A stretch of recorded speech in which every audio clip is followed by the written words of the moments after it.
If you haven't heard about Anchor, it's the easiest way to make a podcast. Let me explain. It is free. There's creation tools that allow you to record and edit your podcast right from your phone or computer. Anchor will distribute your podcast for you, so it can be heard on Spotify, Apple Podcast, and many more. You can make money from your podcast with no minimum listenership. It's everything you need to make a podcast all in one place. Download the free Anchor app or go to anchor.fm to get started. You are now listening to Discover Your Potential with renowned radio talk show host and certified holistic practitioner Cindy Gilman. So listen, participate, be inspired. Know that you can discover your potential. Here she is, Cindy Gilman. Well, hi there. This is Cindy Gilman, and it's time to discover your potential. Doug, how you doing? Today has been most beautiful. Thank you for asking, Cindy. I love you. I love you. You're a true beauty. It's really funny. I was going through some of my things. You know how I read something inspirational at the beginning. Mm-hmm. And I found this poem, which I think you'll get a kick out of, being our HD professional and producing this program. It's actually a poem by Mother Shipton. And it starts out, it's the second part that I think you'll get a kick out. Carriages without horses shall go, and accidents filled the world with woe. Around the world, thoughts shall fly in the twinkling of an eye. Let me repeat that. Around the world, thoughts shall fly in the twinkling of an eye. And isn't that the truth with computers? And that's so very beautifully said. And yes, Mother Shipton was born in 1488. Really? And she wrote this probably around the early 1500s. Well, that you read something like that, that the writer had a great mind. She certainly was precognitive. I mean, just to say those things that will happen in the future. I mean, from the early 1500s, and she talks about in the air men shall be seen in white and black and in green, which is camouflage uniforms. So I thought you'd find that very interesting. And that was more than interesting. And you have an interesting mind, Cindy. You really do. You. And you have the most soothing voice. Thank you. So for all our listeners who want to be a part of this conversation, and if you personally want to hear our producer, Doug's wonderful, soothing, melodious voice, dial 888 627 6008. That's 888 627 6008. I know it's a funny time right now, but first of all I want to say congratulations to all the graduates, high school and college. I know you've made a lot of compromises because you couldn't have a full graduation with the people you wanted, and especially with the social distancing. So congratulations. I want to also say a big hug and hi to my grandson Michael and his brother Ben, and I hope your mom enjoyed her birthday yesterday. I hope everybody who is celebrating a birthday, congrats go out to you as well. So, hope everybody's wearing their masks and gloves and playing by the rules. Actually, this is an absolutely scrumptious Sunday here in New England. And I want to thank you, listeners, for sharing part of your day with me. I feel blessed. I feel blessed that you are a part of my life. I know you're listening from all over the world. Yes, we're living in a time of change, which sometimes can feel uneasy until the tides turn. But I'm very hopeful. I'm very hopeful that things will change for the better. But many people who are feeling this on an intuitive level ask me, why am I feeling so antsy? Why am I nervous? As you know, I'm a spiritual medium and energy practitioner. So often, I feel things before they happen, especially if it's something that will negatively impact hundreds or thousands of people. I go into what I refer to as a spiritual attack, and I feel it in my body and mind. I feel it in the solar plexus, and that's an area between your belly and your chest. And it feels like a bunch of jumping beans jumping around. But I go to my spiritual highest source, and I ask to open myself up to healing, and I send out healing energy to go wherever it is needed. I also like to use the color orange, which dissipates and neutralizes any negative energy, and then surround myself in the Creator's pure white light, and then gold light surrounding that. And you can try it. First of all, don't do this while you're driving your car. Please, do not do this while you're driving your car. So close your eyes. Open up that area at the top of your head we call the crown chakra. And picture, if you will, a smooth, soft circle of orange light. Take in a slow, deep breath and a huge exhale. And allow that orange light to flow through your entire being, down through the top of your head. Yes. Your neck, your arms,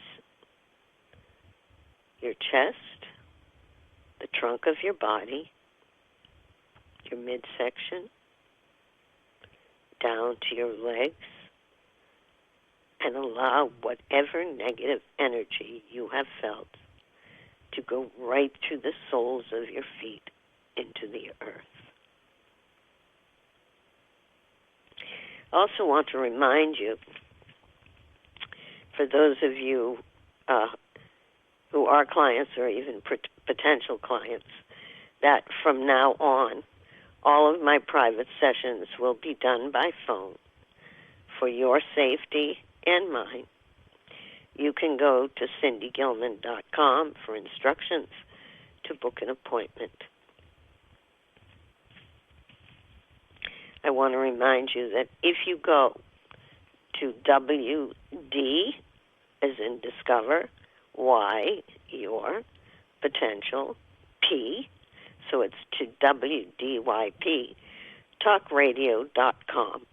Not only can you hear the podcast of former programs, but there is a complimentary guided image for relaxation. Please don't do this while you drive. So enjoy. But remember, no driving while you do the meditation, because you'll have your eyes closed, and it's not a good choice to drive with your eyes closed. And with the many requests I've received, I will be recording another guided imagery. So today, the two words for the day are hopeful and contentment. I believe that you will find today's program not only informative, but enlightening and helpful. I talked with our guest this week, and I know she has much to contribute to the world. So let me just read a very brief, inspirational passage before I introduce her. It's called "The Past is Past, but Tomorrow Will Last Forever." Our lives have so many backward glances in them, don't they? Thinking back to how many things were and how things might have been. There's nothing wrong with thinking back, but it's probably a mistake to dwell on the past, the what ifs. Instead, we should concentrate on today, on tomorrow, and on the tomorrows yet to be. There are lots of beautiful days yet to come. The past is past, but tomorrow will last forever. And I'll never stop hoping that each tomorrow will fill your heart with love and laughter. Your days with dreams come true, and your life with so much happiness to look forward to. And that is the spiritual or inspirational passage for today. My guest today is a wonderful woman, a survivor of childhood abuse herself. Dr. Rita Louise has emerged as a gifted empath and talented clairvoyant medical intuitive. She's a naturopathic physician and founder of the Institute of Applied Energetics that trains students in the art of medical intuition, intuitive counseling, and energy medicine. She's authored several books, several feature-length and short films, and Dr. Rita has appeared on radio, television, and in films, and has lectured on health and healing. So without further ado, welcome Dr. Rita Louise. Thanks for having me on, Cindy. I'm so looking forward to our conversation today.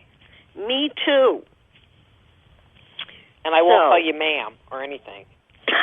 You just did.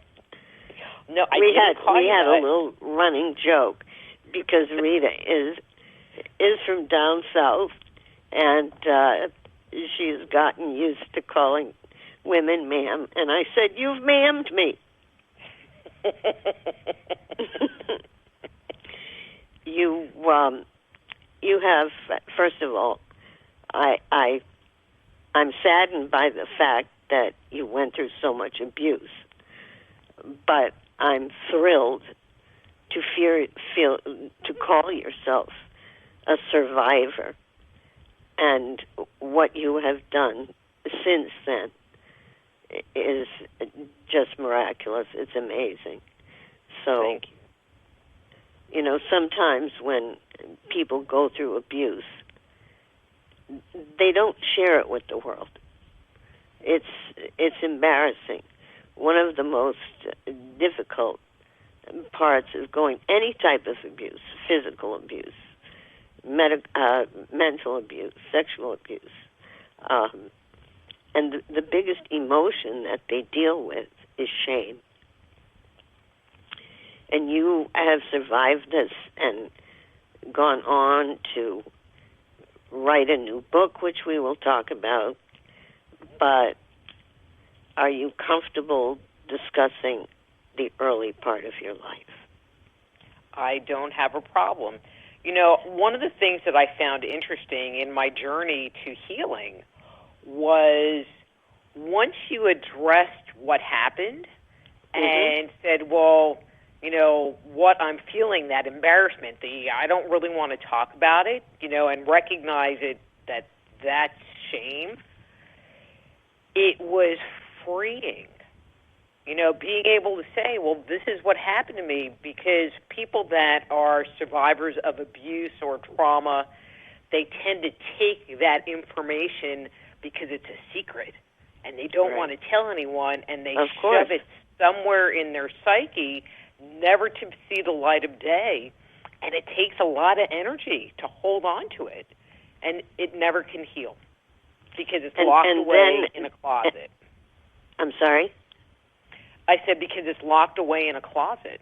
Yes, and holding on to that can result in so many problems in their lives. Whether it's physical illness or problems with relationships. But you've done so much work on yourself, and I applaud you for that. Thank you.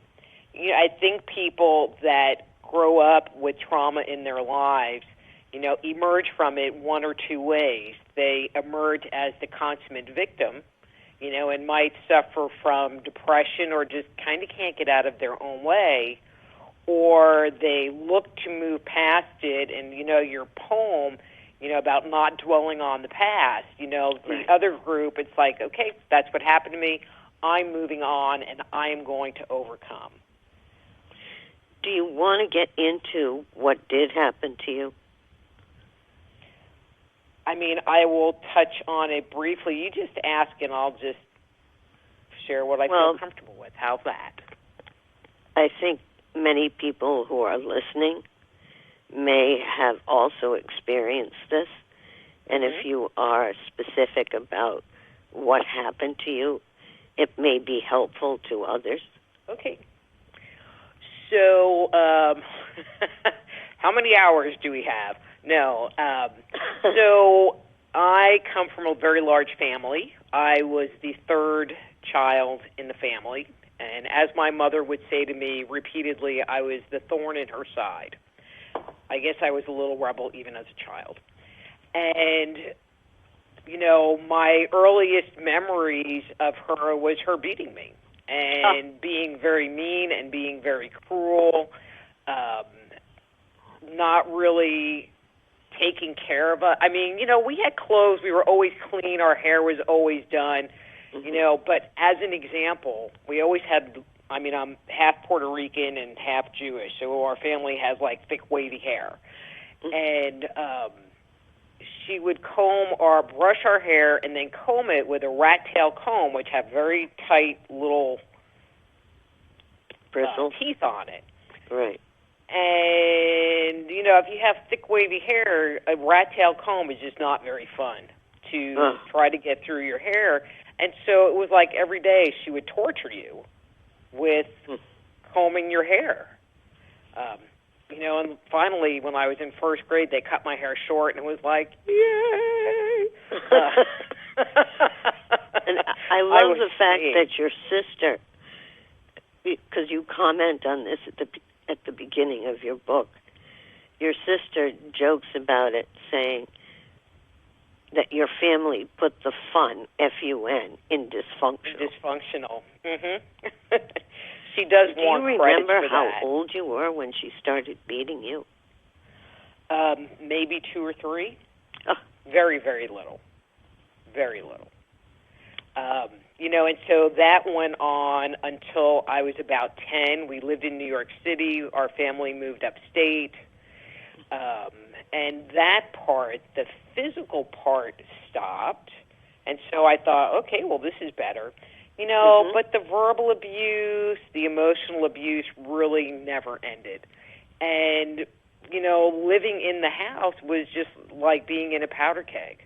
And we really didn't have a life. If you wanted to participate in a school activity, either you got yourself there yourself, or sports, and you got yourself back home because they I played basketball, I played softball, I was on the track team, and they never came to one thing. I was in band. They never came to one thing. Run as fast as you could on the track team. And so... I shouldn't say that. May her soul rest in peace. And, and it wasn't just me. It was all of my brothers and sisters. I did find out, being third, I figured that it would be a different experience for my younger brothers and sisters.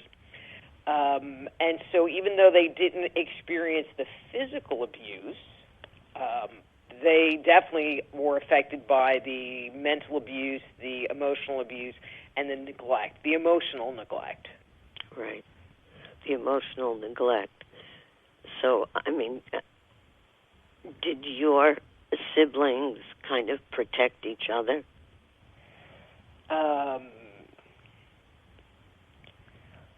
Sometimes. Yeah, but then, we go after one another. So it was just an always dynamic situation. But even to this day, if someone shouts out, I have this thing going on, we really do still circle the wagons, even though we might talk about each other behind their backs. So, they do that. I'm just like, I'm not participating in that anymore. But, I didn't catch the last part.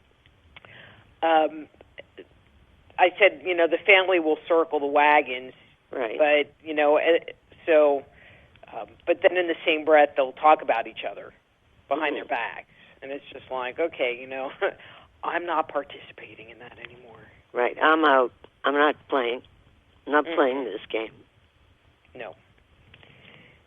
So, so by the time I was 17, I moved out of the house. By the time I was 19, I went to school in New York. I moved out to go to college. And then when I was 19, with $125 in my pocket and an airplane ticket, I moved to California, and I didn't know anybody. I just had my stuff. And never went back. Well, now what kind of work did you do then? I was in school and went to a trade school when I was first moved there, and got a drafting certificate.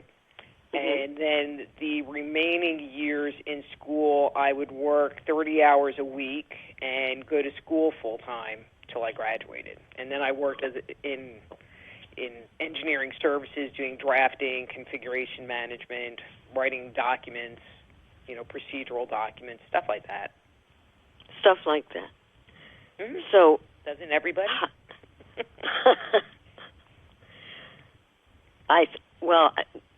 part of this program, or I shouldn't say part of it, the concept of discover your potential was to show how people may be either in a vocation or a relationship or a location where they lived, and somehow the universe or our inner selves or the Creator manages to find us where we're supposed to be and doing what we're supposed to be doing.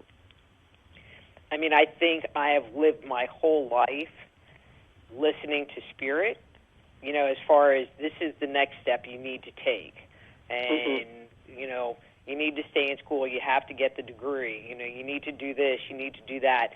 But in the same breath, and it's really interesting, it's like in certain areas of my life, I was very good at listening to the direction. And then in other areas of my life, from Spirit, I knew it was from Spirit. And then in other areas of my life, not so much. And so Spirit was it a spiritual guide? Was it?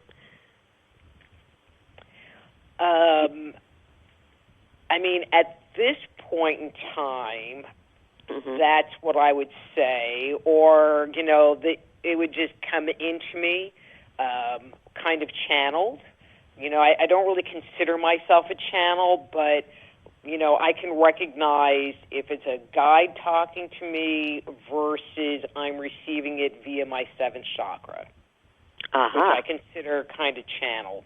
It's like I just know. There's just a knowingness. This is what you need to do. And there's not choices. It's like, this is what you need to do. But so do you think it's coming through to you telepathically? it's coming through to me loud and clear. I'll share a story. This is like much later,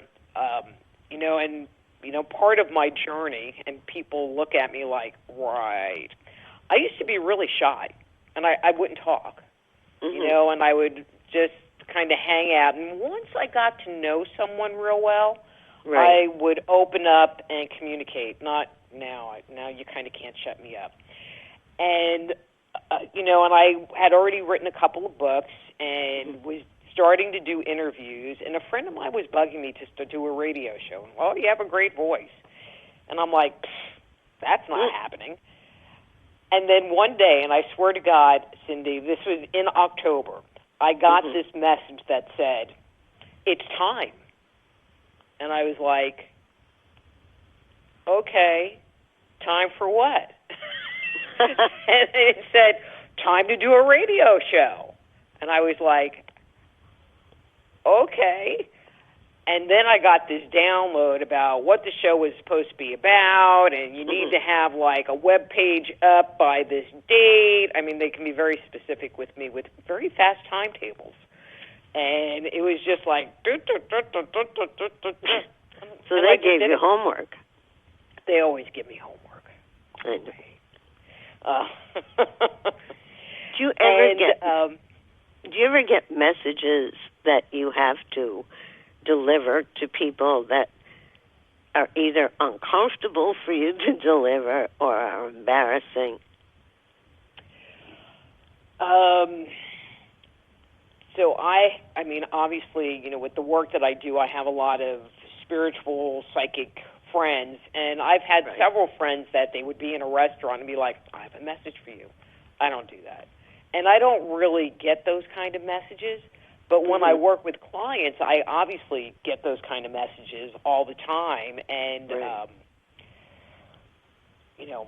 I am from New York, and so it tends to come out pretty straightforward and blunt. Right. Well, the thing that those of us who work with people on a psychic level or as a medium,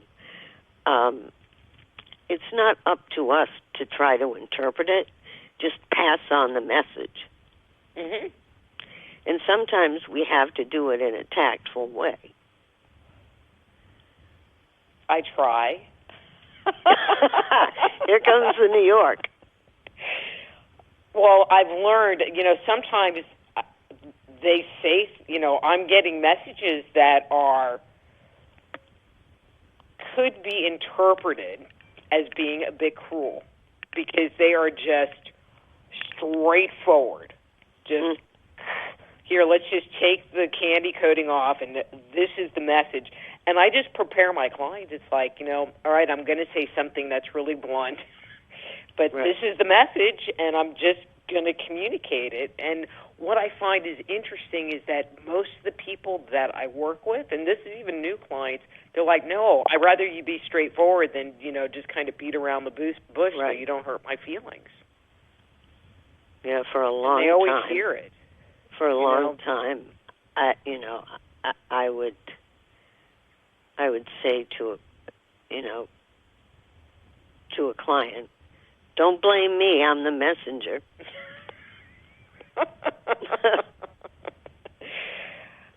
Yeah, I've said something similar to that, but yeah.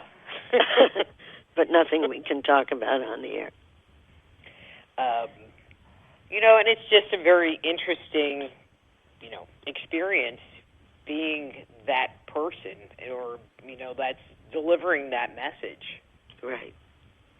But I feel like when you just communicate it as clear as possible and as straight as possible, that's the message that they need to hear. Right. Versus I'm taking it and interpreting it because I don't want to hurt your feelings. Right. But sometimes... Either that or my guides are just, blunt as all. Sometimes they will understand what the message is. We may not. It may be very pertinent to them, Mhm. But, I mean, for me, it's like, what is this? And it's not for me to say, because as soon as I get it out of my mouth,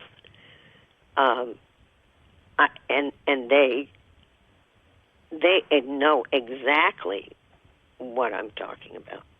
Mhm. Oh, very much so.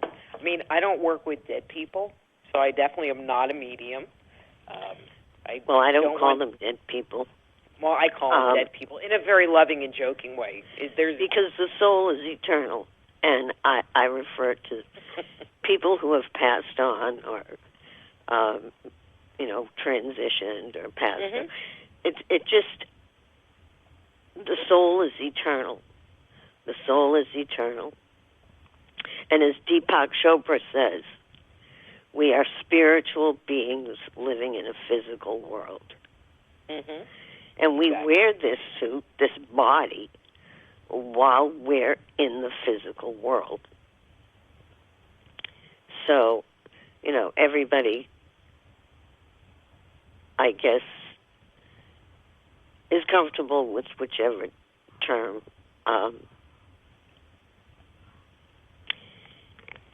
What, as a naturopath, I mean, you must be getting all kinds of phone calls about this virus. When the virus hit, I thought I would be inundated with calls about it. Right. And not too many. Really? I have a couple of clients that are kind of my worry clients, and they are often fearful of getting sick. Right. And so I got calls from them, Mm-hmm. and after that, no. And I was really surprised, but no, not so at all. In your naturopathic work, do you suggest certain supplements to help them boost their immune system, or? Yes, very much so. I feel like I'm the deliverer of. Don't forget your olive leaf extract. Take your olive leaf extract. Mm-hmm. See, I'm an oregano oil kind of gal. It's like, but you have olive leaf extract, just as good. Take that. I mean, that's one of the things. So, in the degree that I got, you could take like little subset minors within it. And so one of the tracks that I took was herbology. So there are different supplements that will give you the same kind of actions, like oregano oil or olive leaf extract or golden seal and echinacea. It's like, get some echinacea too. Right. And actually, this whole thing broke loose. I was actually shocked. This whole thing broke open. Well, here's the story. Broke open, and I had oregano oil, but I wanted to get some echinacea and something else, and I don't remember colloidal what it was silver? off the top of my head. I'm not a big colloidal silver person, personally. No. I mean, I have a pretty well-stocked herb cabinet, but, there's myself and my boyfriend. I just stick stuff in front of him, and he just takes it. So I have to make sure there's enough for two, and I wanted to make sure, I'm thinking, a 2-week supply, because I didn't have enough. And I went to, I live in Podunk Nowhere, and I'm like, well, I'll just go to Walmart, and they were cleaned out.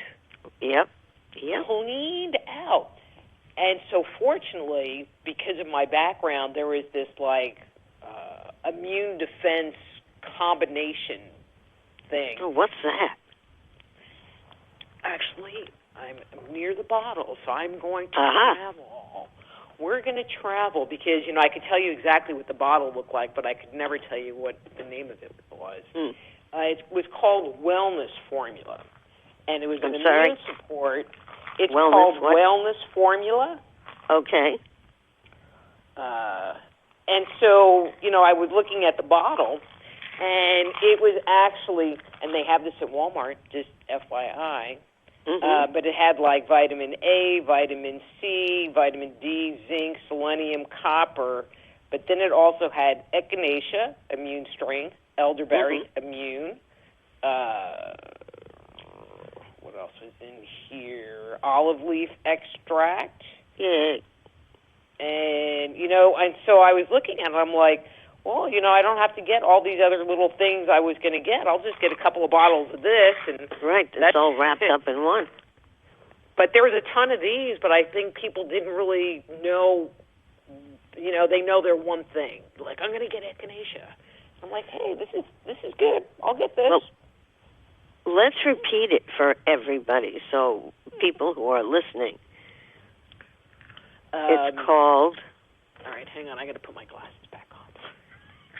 Okay, so it's made by Source Naturals.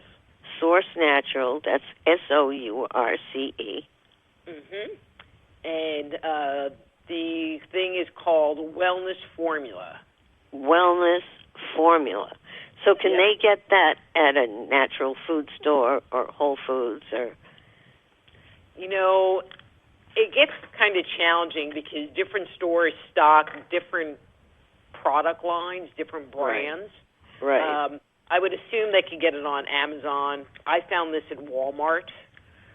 Okay, let's give a little promotion for Walmart. Well, that's if you can navigate, if you're an empath, and you can actually navigate Walmart to go and buy it, which is always challenging for me. But sometimes you get desperate, and it's like, well, I'll go to Walmart. And actually, I had gone to, like, CVS or Walgreens. I mean, I don't live in a very big town, so... But do they have a lot of herbal products at the pharmacies?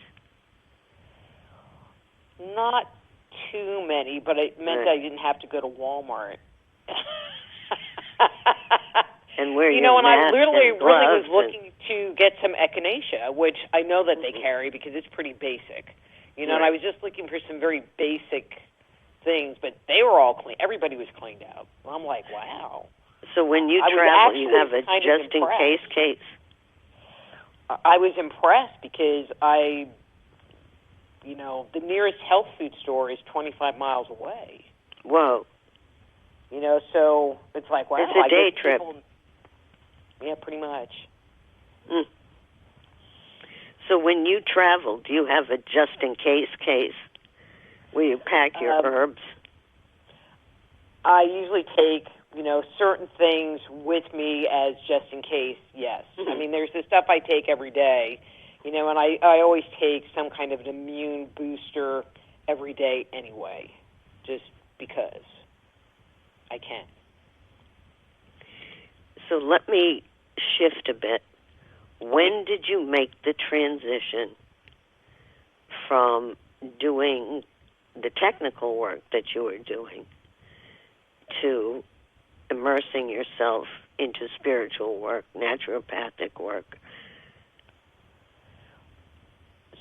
So I started reading metaphysical books, even though there weren't a whole lot available, when I was 12 and 13. And so that was kind of my life. And so in the very late 80s, I found the Berkeley Psychic Institute and joined their clairvoyant program and studied with them for 2 years. But I already had this whole giant battery of information because I had been reading, you should see my library, metaphysical books for years.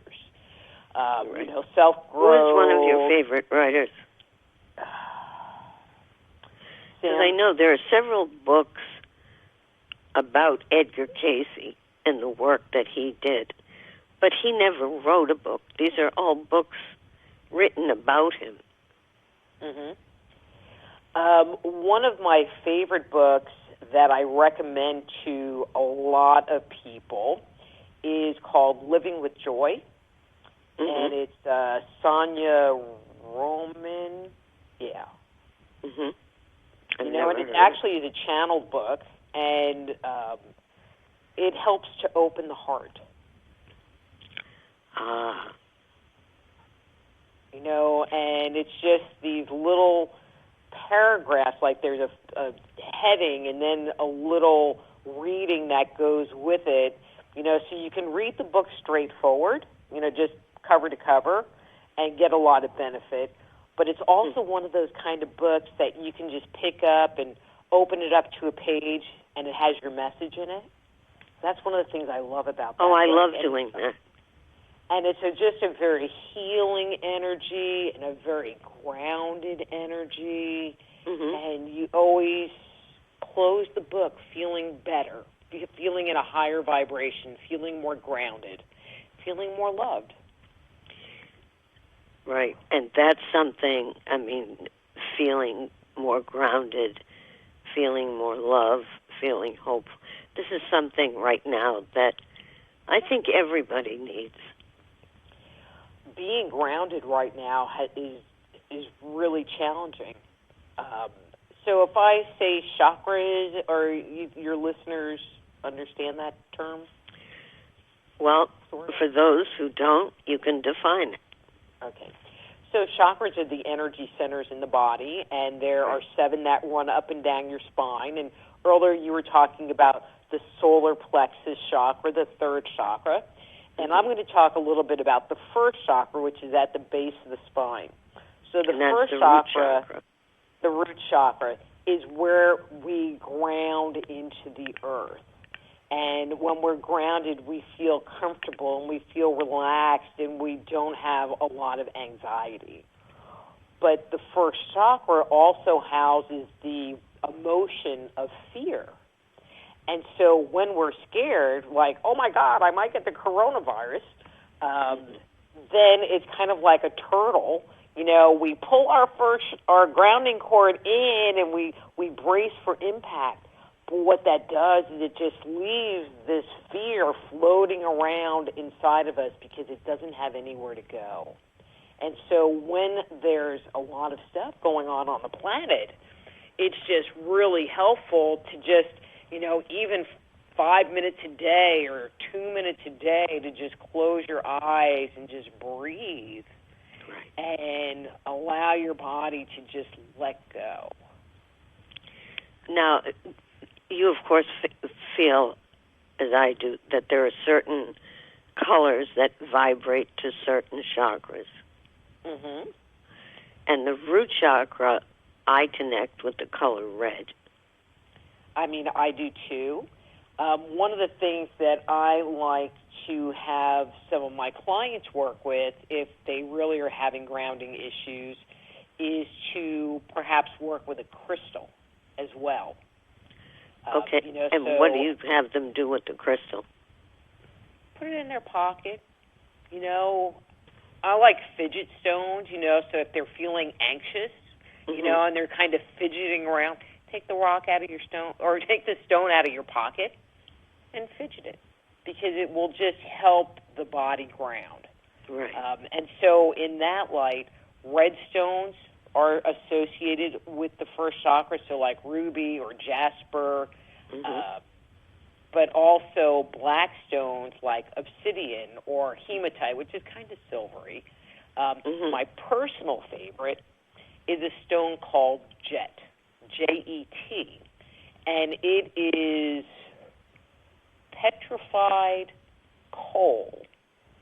So it obviously isn't like old and under pressure to make a diamond, but it makes a stone.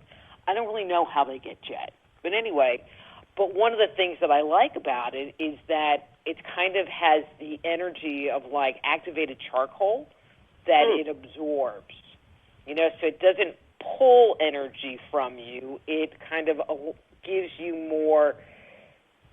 It just kind of absorbs, and it's just very gentle and very loving and very healing, because it's not like it's a hard energy, and that is one of my favorites for 1st chakra.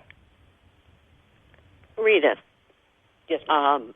I'd like to take a little break, and when we come back for the remainder of the time, I'd like to focus on your new book and give everybody a chance to really hear about what it's about and how it will help them. So, Doug, if you're there, we're going to take a little break. Cindy Gilman is a certified holistic and Reiki and energy practitioner, as well as a spiritual medium. As a spiritual medium and empath, she conducts individual personal consults either by phone or in her office. All sessions are professional and confidential.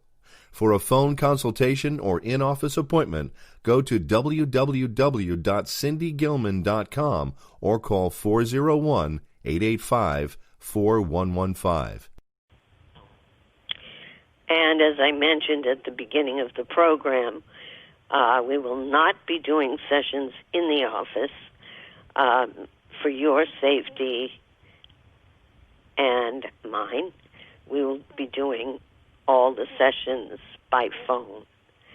And my guest today is Dr. Rita Louise, who has just written a very interesting book. If you'd like to hop on and talk to her, the number is 888-627-6008.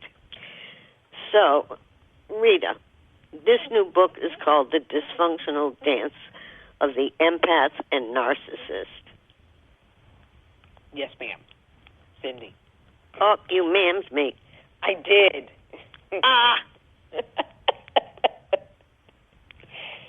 Yeah, the book came out. Keeping track. Oh, no, I'll send you some quarters to put into the cup. So, first of all, how did you come up with that title? Well, one of the things, it was kind of a spirit thing. I mean, I knew the title needed to say empath and narcissist, and I think I do too much computer work, and so, everything is about words, search terms, and whatever, and so I knew that those words needed to be in the title. So the other part is the dysfunctional dance, and there is this energetic/emotional dynamic that happens between individuals that are empaths, and I'm going to qualify that a little bit, that are wounded empaths, and individuals that are narcissists. And they do this tay-to-tay with each other, thus the dance. So, in this case, I mean, were you thinking about yourself as the empath and someone as the narcissist? Before I started writing this book, while I was fairly early in my research, I did a survey on Facebook, and I did the survey in a group called an Empath, and this group were people that self-identified as being empathic. And I asked the question, in your childhood, was it easy breezy or was there a lot of trauma that you experienced? And clearly over 85% of the people that responded, and I had like 1,500 responses, identified that they had varying levels, and some people, some of the quick stories they told, very severe trauma in their lives. And if you think about the concept, the idea of someone that's an empath, it's like they can feel the vibes in a room. They can feel the vibes someone else has. So if Joe over there is in a bad mood, they can feel it. Well, what a great defense mechanism for a child when the alcoholic dad or the abusive mom comes in and you can feel, they're mad. So one of the feelings that I get from the book, it's for people who have been in dysfunctional relationships or find themselves stuck in those relationships. And how do they get out? I mean, how do they have, and that's for men or women. Men or women, very much so. The book is definitely not written for a narcissist.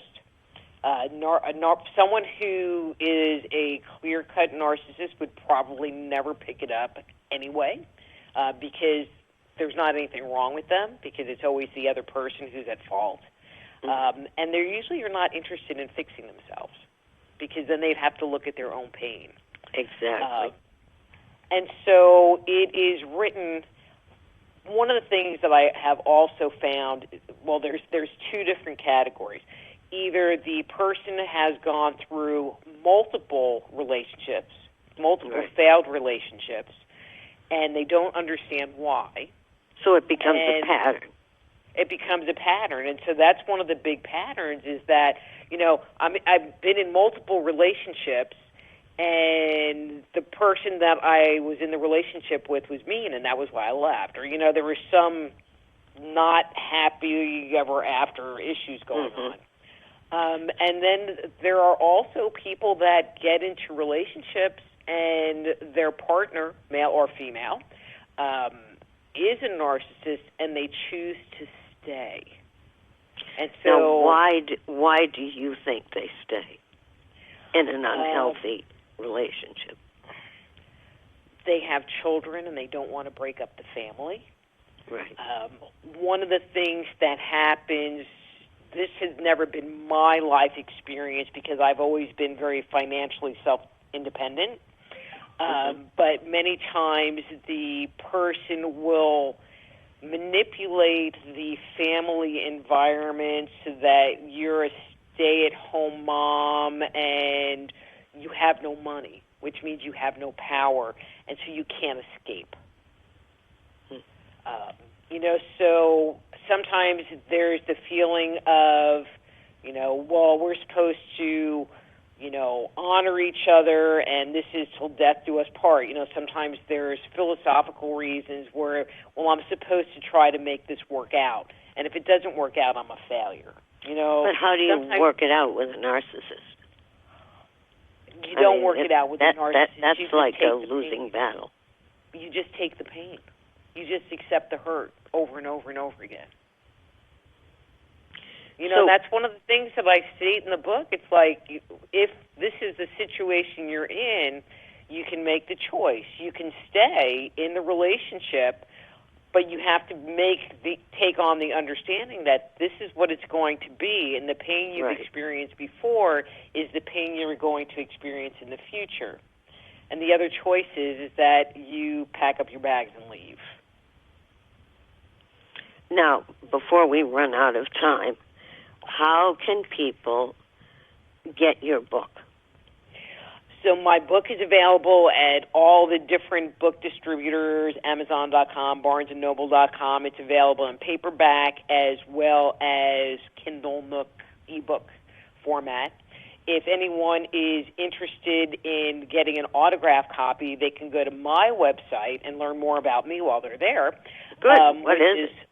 It's soulhealer.com, SOULHEALER.com, soulhealer.com. Excellent, excellent. So, is it possible to find or create a healthy, happy relationship after you've done your internal homework? It is.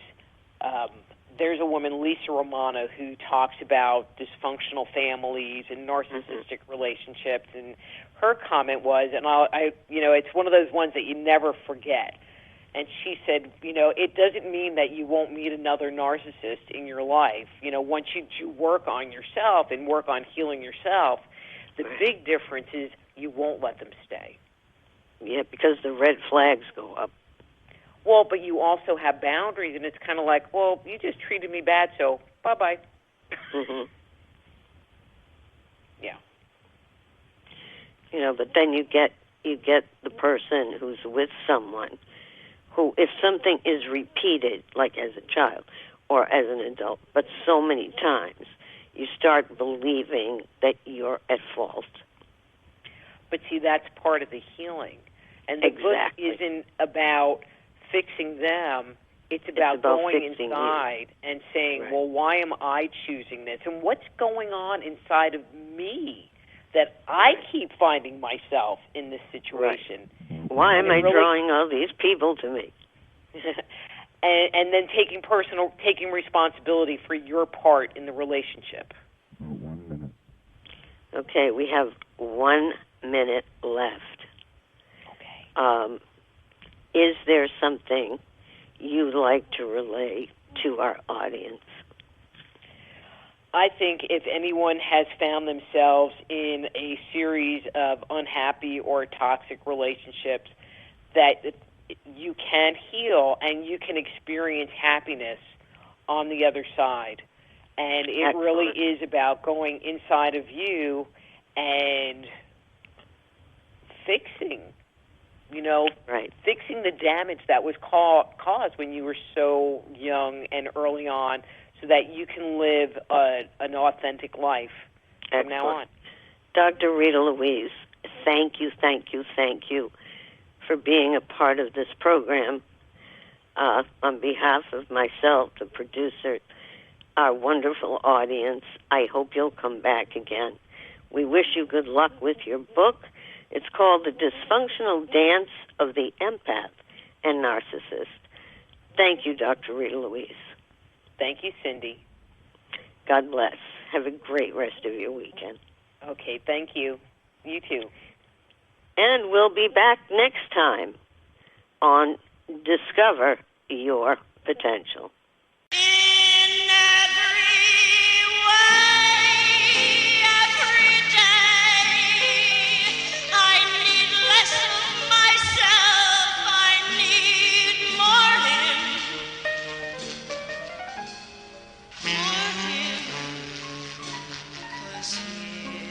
This is the only music that makes